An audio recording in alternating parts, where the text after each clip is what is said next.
Some of America's largest cities saw some of the sharpest population losses during the pandemic, but do not write their obits just yet. Turns out they're rebounding and fast. Here's CBS News Michael George. If you were mourning the decline of San Francisco, you can probably dry your tears. The city is booming. We came here to be around our friends. Startup founders Kunal Gupta and Joe Ahern just moved in and say for them it was a no-brainer. San Francisco is the startup capital of the world, and even though people have been leaving San Francisco, we have no doubt that that continues to be true. Millions left cities in 2020 during pandemic shutdowns, heading for the suburbs and beyond.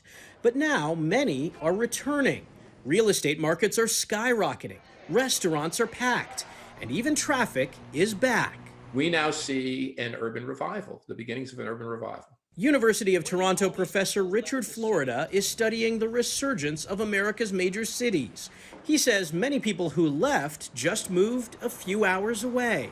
One of the things I think that's changing in our cities is our cities are going to be less about a place to go to work and much more about a place to go to connect. This spring in Manhattan, real estate brokers report the number of sales surging to the highest level in 6 years. Howard Lorber of Douglas Elliman Realty. Everyone was saying, well, isn't New York City dead? Isn't New York City dead? And my answer consistently was, no, it's not dead. It's in a coma.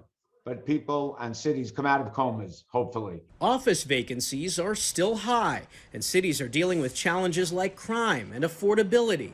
But for Joe and Kunal, they found something in San Francisco they say they can't get anywhere else. The value of any city is the sort of spontaneous connections that you can have living in it. It's the magic of having so many people in one small geographical location. Which is why reports of the city's death may be greatly exaggerated. Michael George, CBS News, New York.